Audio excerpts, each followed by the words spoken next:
back to SS Classes. My name is Shaista Parveen and you are watching SS Classes. So all my dear students, today I will discuss the class 9 ICSE board biology. The name of chapter is nutrition and nutrition in general.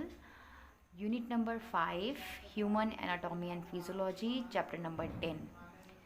आज के video में बेटा हम लोग discuss करेंगे fats, जो कि हम लोग पढ़ रहे थे क्लासिफिकेशन न्यूट्रिएंट्स के बारे में। हम लोगों ने पढ़ा था कि न्यूट्रिएंट्स को छः क्लासेस में डिवाइड किया गया है: carbohydrate, fats, protein, mineral salt, vitamins and water. ठीक है, जिसमें से हम लोगों ने सिर्फ एक डिस्कस किया था जिसका नाम है कार्बोहाइड्रेट्स। जी हाँ, आज हम लोग पढ़ने वाले हैं फैट्स और उसके आगे पढ़ेंगे। तो चलो स्टार्ट करते हैं आज के वीडियो को without wasting the time. Fats क्या होता है भाई? देखो, फैट्स जो होते हैं ना वो कंपोज्ड होते हैं कार्बन से, हाइड्रोजन से एंड ऑक्सीजन से। मींस फैट्स जो हमारे होते हैं वो 3 कंपोनेंट से मिलके बने होते हैं: कार्बन, हाइड्रोजन एंड ऑक्सीजन, है ना। और ऑक्सीजन जो होता है उसका कंटेंट जो होता है वो थोड़ा सा लेस होता है, मतलब ऑक्सीजन फैट्स में थोड़ा सा कम होता है और ये प्रोड्यूस करता है ज़्यादा energy in comparison to carbohydrates. ये जो फैट्स होता है इसको इंस्टेंट एनर्जी भी गिविंग प्रोडक्ट भी कहा जाता है, क्योंकि इससे ज़्यादा एनर्जी मिलती है हमको इन कंपैरिजन टू कार्बोहाइड्रेट। ठीक है, जो 1 मॉलिक्यूल फैट रिलीज, जो फैट्स के मॉलिक्यूल होते हैं वो लगभग 9.45 kcal यानी किलो कैलोरी एनर्जी प्रोड्यूस करवाते हैं, जबकि कॉमन फूड जो है फैट्स का, लाइक बटर है, क्लैरिफाइड बटर जैसे घी है, चीज़ है, वेजिटेबल ऑयल्स है, बीफ, फिश ऑयल्स हैं, ऑयल लीवर ऑयल्स हैं, ये सारे आप लोग अगर खाओगे तो आपको फैट्स रिच ये सारे प्रोडक्ट हैं। फैट्स जो होते हैं और ऑयल जो होते हैं वो फैटी एसिड और ग्लिसरॉल से मिलके बने होते हैं। फैटी एसिड और ग्लिसरॉल, आपको पता है कि फ़ैट्स के जो मॉलिक्यूल्स होते हैं वो बहुत ज़्यादा बड़े होते हैं, उनका सीधा हमारी बॉडी में डाइजेशन नहीं हो पाता। इसी वजह से वो टूट जाते हैं, कई छोटे छोटे कंपोनेंट में टूट जाते हैं, फैटी एसिड और ग्लिसरॉल बनाते हैं जो हमारे बॉडी में फर्दर एब्जॉर्ब किए जाते हैं। अभी आप पढ़ोगे आगे, जब डाइजेस्टिव सिस्टम है ना इसका चैप्टर, इसके बाद आपको जो पढ़ना है उसके बाद आप देखोगे किस तरीके से यहाँ पर हो रहा है। अब देखते हैं हम लोग फंक्शन ऑफ फैट्स की क्या फंक्शन है भाई। फैट प्रोड्यूस करता है एनर्जी हमारी बॉडी में, जैसे कि कार्बोहाइड्रेट प्रोड्यूस करता है। ये एक इम्पॉर्टेंट स्टोरेज है फूड के लिए। ठीक है, इम्पॉर्टेंट स्टोरेज है फूड के लिए। लाइक आप लोगों ने देखा है कि आपको पता है कि अगर हम लोग फैट्स, मतलब हम लोग क्या है, व्रत वगैरह जो लोग रहते हैं, तो जो फैट्स आपकी बॉडी में इकट्ठा रहते हैं उन्हीं से फिर आपको फर्दर एनर्जी मिलती है। जो आप लोग व्रत रह कर भी थोड़ी बहुत एनर्जी आपके अंदर रहती है, आप अच्छे से काम वाम कर पाते हो, तो वो क्या होता है, जो एक्स्ट्रा फैट होता है फिर वो बर्न हो जाता है। ठीक है, उस दौरान आप लोग देखते हो ना, अरे व्रत रख रहा है तो पतला हो गया, है ना। तो भाई वो जो एक्स्ट्रा फैट था, वो जो एक्स्ट्रा चर्बी थी, वो क्या हो गई, गल गई, उसमें डिज़ोल्व हो गई। ठीक है, उसका यूज़ कर लिया हमारी बॉडी ने। भाई हमारी बॉडी को तो खाना चाहिए ना। So it serve as solvent for fat soluble vitamins and fat under the skin protect the body against the rapid loss of heat. Like देखा है, जितने भी ज़्यादा हेल्दी पर्सन होते हैं, मतलब हेल्दी क्या बोलूँ मैं, ज़्यादा मोटे लोग जो होते हैं, आप लोगों ने देखा है उनको पसीना ज़्यादा आता है, बहुत पसीना आता है, क्योंकि भाई उनकी बॉडी जो है वो काफ़ी ज़्यादा गर्म रहती, फैट ज़्यादा जमा हुआ है उनकी बॉडी पर, इन बॉडी में। सो इसी वजह से उनका जो बॉडी टेम्परेचर है वो काफ़ी ज़्यादा हमेशा हाई रहता है, और हीट जो होती है वो ज़्यादा उनके फॉर्म में रिलीज़ होती है, यानी कि रैपिड लॉस होता है वहाँ पर तेज़ी से।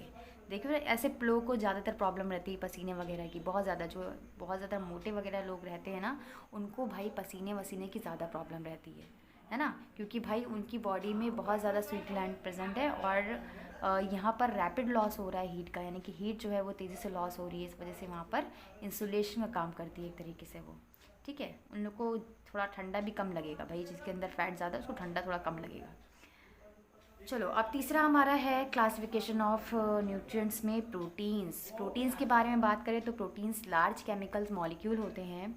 ये फर्दर बने होते हैं, कंटेन होता है इसमें carbon, hydrogen and oxygen and nitrogen. देखो यहाँ पर प्रोटीन हमारा किस किस चीज़ से मिलकर बना हुआ है, कार्बन से, हाइड्रोजन से, ऑक्सीजन से या नाइट्रोजन से।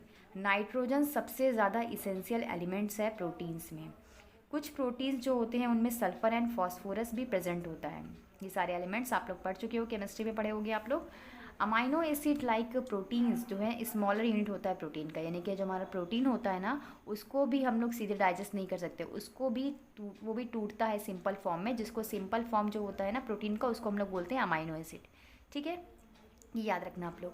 प्रोटीन जो होता है फिर फर्दर प्रोवाइड करता है केमिकल मटेरियल फॉर ग्रोथ, हमारे ग्रोथ के लिए, जो हमारी बॉडी में सेल हैं, टिश्यूज़ हैं, उनके रिपेयर के लिए। हमारे बॉडी की जो सेल हैं लगातार टूट रही हैं और बन रही है, तो उनका जो टूटने और बनने में जो प्रोसेस वो करवा रहा है, हेल्प करवा रहा है, वो हमारा प्रोटीन है।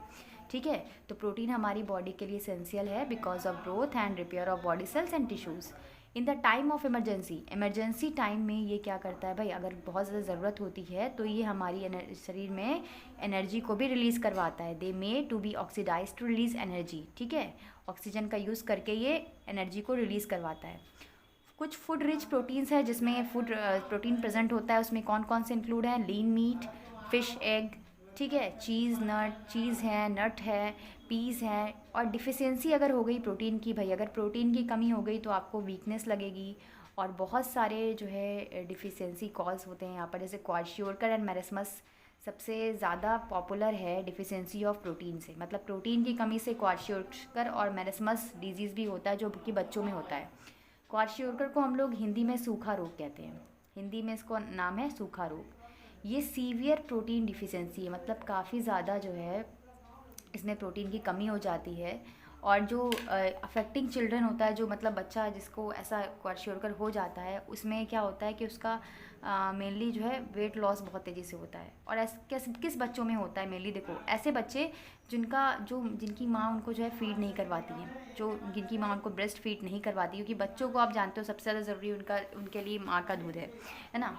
सो अगर उनकी माँ उनको ब्रेस्ट फीड नहीं करवाती है तो बेबीज़ जो होते हैं अर्ली एज में उनको ये पुअर डाइट ऑफ प्रोटीन हो जाता है, क्योंकि बच्चों को प्रोटीन कहाँ से मिल रहा है भाई, ठीक है, वहीं से मिल रहा है। ठीक है, तो यहाँ पर बच्चे को क्या होगा कि डाइट पुअर इन प्रोटीन्स, अगर उसको प्रोटीन सही से नहीं मिल रहा है तो क्या होगा कि उसके अंदर क्वाशियोरकर डिजीज़ हो जाएगी, जिसको हम लोग सूखा रोग बोलते हैं। मदर का मिल्क जो होता है, ठीक है, जो माँ का दूध होता है वो रिच होता है प्रोटीन में, प्रोटीन्स उसमें ज़्यादा मात्रा में पाया जाता है। After weaning child is given diet mainly consisting of, मतलब बच्चे की पैदाइश के बाद उसके बाद जो है जो सबसे ज़रूरी चीज़ होती है, एसेंशियल चीज़ होती है, उसमें उसके माँ का दूध होता है ना। तो वही उसमें कार्बोहाइड्रेट भी होता है, प्रोटीन्स भी होता है, प्रोटीन्स ज़्यादा मात्रा में होता है। तो प्रोटीन्स काफ़ी ज़्यादा ज़रूरी है बच्चों के लिए। अगर प्रोटीन्स की डिफिशियंसी हुई, कार्बोहाइड्रेट की डिफिशियंसी हुई, तो बच्चे में ये रोग आपको देखने को मिलेगा। कौन सा, क्वाशियोरकर। सो ये कैसे बच्चों में दिखाई देगा, मेनली ऐसे बच्चे जो है 5 ईयर से पहले के, जो 5 साल से जो छोटे बच्चे हैं, उनमें ये डिजीज़ दिखने को मिलता है। और ज़्यादा सीवियर कंडीशन होने पर बच्चा जो है मर भी सकता है, डाई भी कर सकता है। सिम्टम क्या है क्वाशियोरकर के, अंडर वेट बहुत कम होगा बच्चे का। फिर है बेली प्रोटाउड, मतलब उसका जो पेट होगा वो काफ़ी ज़्यादा फूल के मतलब निकला हुआ दिखाई देगा। Skin getting dark and scaly, उसकी स्किन जो है वो डार्क हो जाएगी, डार्क कलर की हो जाएगी और स्केली हो जाएगी। स्ट्यून ग्रोथ, उसकी ग्रोथ रुक जाएगी। Loss of appetite, weight loss होगा। रिपीटेड डायरिया, बार बार डायरिया होगा, डायरिया में दस्त होगा। ठीक है, enlarge liver and anaemia, liver का साइज, लीवर में सूजन आ जाएगी और एनीमिया हो जाएगा, मतलब खून की कमी हो जाएगी। ऑडिमा, स्वेलिंग, ठीक है, ऑइडिमा मतलब स्वेलिंग हो जाएगी, उसके पैर, फेस, ये सारे जो है यहाँ पर वाटर का ज़्यादा इसेंशियल, मतलब एक्यूमुलेशन की वजह से, इकट्ठा होने की वजह से उसके टिश्यू जो हैं, जो पैर के और हाथ के टिश्यूज़ हैं, उसमें स्वेलिंग, फूल जाएंगे वो लोग। ठीक है, फूल जाएंगे, उसकी स्वेलिंग हो जाएगी। अब इसका कंट्रोल क्या है एंड ट्रीटमेंट क्या है। So basically control and treatment में चाइल्ड सफरिंग कर रहा है, जो भी चाइल्ड जो है वो सफरिंग कर रहा है क्वाशियोरकर से, उसको प्रोटीन रिच डाइट देनी चाहिए, जिसमें दालें हो, जिसमें एग हो, मिल्क हो, फिश हो, मीट हो। ठीक है, उसको ऐसी ही डाइट देनी चाहिए। मिक्स डाइट में आप उसको दे सकते हैं वीट, गेहूँ, gram, peanut, soybean, jaggery is also useful. ठीक है, सो ये थे हमारे कंट्रोल एंड ट्रीटमेंट किसके, क्वाशियोरकर के लिए। अब हम लोग पढ़ते हैं मेरेस्मस क्या होता है भाई। क्वाशियोरकर में देखो और क्या लिखा हुआ है। क्वाशियोरकर को अफ्रीकन में पता है सिकनेस ऑफ चाइल्ड, मतलब बोला जाता है कि बीमारी, child gets way new baby comes, this is because elder child source of protein longer available and now usually fed on starchy diet consisting mostly fruits and vegetables. सबसे ज़्यादा ये फैला हुआ था, पता है कुछ सालों पहले अफ्रीका में सबसे ज़्यादा फैला हुआ था क्वाशियोरकर डिजीज़। और सबसे ज़्यादा आपको ज़रूरी है कि बच्चों को वेजिटेबल्स, ठीक है, फेड स्टार्चली डाइट या कंसिस्टिंग मोस्टली, मतलब जो 2 से 4 साल के बच्चों उनको दे इस डाइट में फ्रूट्स एंड वेजिटेबल्स भी उनको दें, ताकि उनको प्रोटीन सही मात्रा में, सही अमाउंट में मिल सके।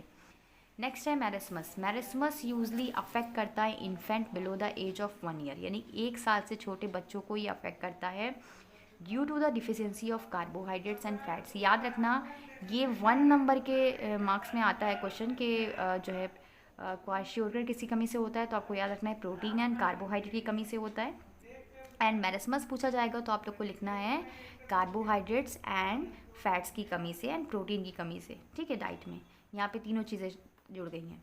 ये डिजीज़ कॉज होता है due to the sudden stoppage of breast feeding followed by diet poor in energy giving food like carbohydrates fats and protein, यानी कि बच्चे को वही क्या है भाई, बच्चे को सही मात्रा में कार्बोहाइड्रेट्स प्रोटीन फैट्स नहीं मिल रहा है तो बच्चे को मैरिस्मस डिजीज़ हो सकता है। यहाँ पर जो डायग्राम दिया हुआ है चाइल्ड सफरिंग फ्रॉम मैरिस्मस, आप देख सकते हैं कि इसका कंडीशन कैसा दिखाई दे रहा है, उसकी पसलियाँ वसलियाँ सब दिखाई दे रही हैं। सबसे पहला इसका सिम्टम क्या है, लेस बॉडी वेट, बॉडी का वेट कम हो रहा है, D generation resulting a very weak bodies forming muscles, उसकी जो मसल्स होंगी, जो स्किन होगी बॉडी की, वो जो है वो खाली मतलब हड्डियों का ढांचा दिखाई दे रहा है आपको। यहाँ पर बच्चे में क्या दिखाई दे रहा है, सिर्फ हड्डियों का ढांचा दिखाई दे रहा है, ठीक है। फिर स्किन बिकम लूजली फोल्डेड, जो स्किन होगी वो काफ़ी मुड़ी चुड़ी रहेगी। Thin face, thinning of limbs, जो फेस है पतला सा हो जाएगा, ठीक है, और लिम्स भी, उसकी उंगलियां वगैरह भी पतली हो जाएंगी। Retarded physical and mental growth, बच्चा जो है वो बेचारा फिजिकल एंड मेंटल ग्रोथ से भी क्या होगा, गुजर रहा होगा। उस समय उसका मतलब मेंटली वो ना ठीक से ग्रो कर पाएगा, ना फिजिकली ठीक से ग्रो कर पाएगा, ना उसकी ग्रोथ अच्छे से हो पाएगी बॉडी की। रिब्स अपीयरिंग प्रोमिनेंट, उसकी पसलियाँ जो है वो साफ साफ आपको दिखाई दे रही ना यहाँ पर कि ये मैरिस्मस का डिजीज़ का सबसे बड़ा सिम्टम है, ठीक है। देखने में लग रहा है कि बस उसकी बॉडी में क्या है भाई, सिर्फ चमड़ा ही दिखाई दे रहा है। अब डिफरेंस क्या है क्वाशियोर्कर एंड मैरिस्मस में, देखो डिफरेंस क्या है भाई। अभी हम लोगों ने देखा कि ये जो क्वाशियोर्कर है वो 1 से 5 साल के बच्चों में दिखाई देगा, मैरिस्मस जो है वो 1 साल से नीचे के बच्चों में दिखाई देगा। क्वाशियोर्कर जो होता है वो प्रोटीन की कमी से होता है डाइट में और मैरिस्मस जो है वो कार्बोहाइड्रेट प्रोटीन्स एंड फैट्स की कमी से होता है। क्वाशियोर्कर में ओडिमा हो जाएगा, लेग एंड फेस में स्वेलिंग हो जाएगी, और मैरिस्मस में कोई ओडिमा नहीं होता, कोई स्वेलिंग नहीं होती, ठीक है। क्वाशियोर्कर में स्किन जो है पेशेंट की वो become dark and scaly, dark colour हो जाएगी, स्केली हो जाएगी। मैरिस्मस में डार्कनिंग नहीं होती स्किन की। क्वाशियोर्कर में डीजनरेशन होता है मसल्स का, यानी मसल्स जो है वो डीजनरेट हो रही होती हैं, है ना, वो कमज़ोर हो रही होती है। मैरिस्मस में डीजनरेशन भी होगा मसल्स का, with the body become very weak, और बॉडी अंदर से बहुत ही ज़्यादा वीक हो जाएगी। कंट्रोल एंड ट्रीटमेंट क्या है भाई, चाइल्ड जो सफरिंग कर रहा है मैरिस्मस से उसको हमें डाइट रिच प्रोटीन चाहिए, यानी कि उसको प्रोटीन रिच डाइट देनी चाहिए, कार्बोहाइड्रेट रिच डाइट देनी चाहिए, मिनरल्स एंड सॉल्ट। अब देखते हैं मिनरल्स एंड सॉल्ट, फोर्स हमारा क्लासिफिकेशन न्यूट्रिएंट्स का।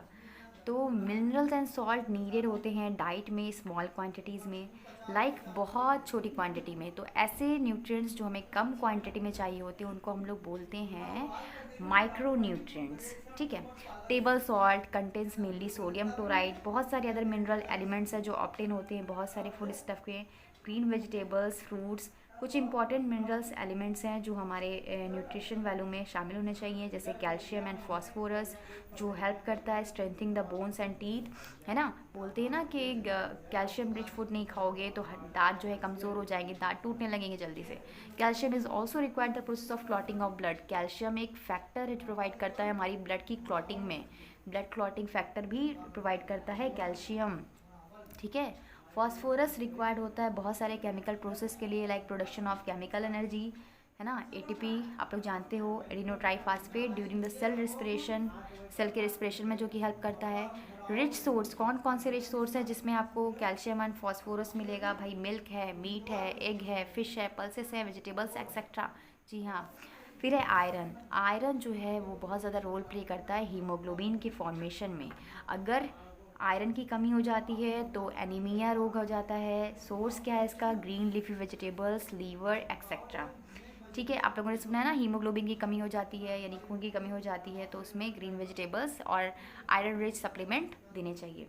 फिर है आयोडीन, आयोडीन जो है वो प्रॉपर वर्क करता है हमारी थायराइड डिफिशियंसी के लिए। आप लोगों ने सुना है थायराइड नाम तो बहुत ज़्यादा आप लोगों ने कॉमन सुना होगा ना, कॉमनली सुना होगा कि थायराइड आयोडीन की कमी से थायराइड रोग होता है। अब भाई 2 तरीके का होता है, एक में इंसान एकदम फूलने लग जाता है, जी हाँ, बॉडी पूरी फूलने लग जाती है, स्वेलिंग करने लग जाती है, और एक होता है एकदम पतला बना देता है इंसान को, ठीक है। सो सोर्स क्या है भाई इसका, वेजिटेबल मिनरल वाटर, हमें सही मात्रा में वेजिटेबल्स मिनरल वाटर लेना चाहिए जिससे आयोडीन की कमी ना हो, थायराइड ना हो।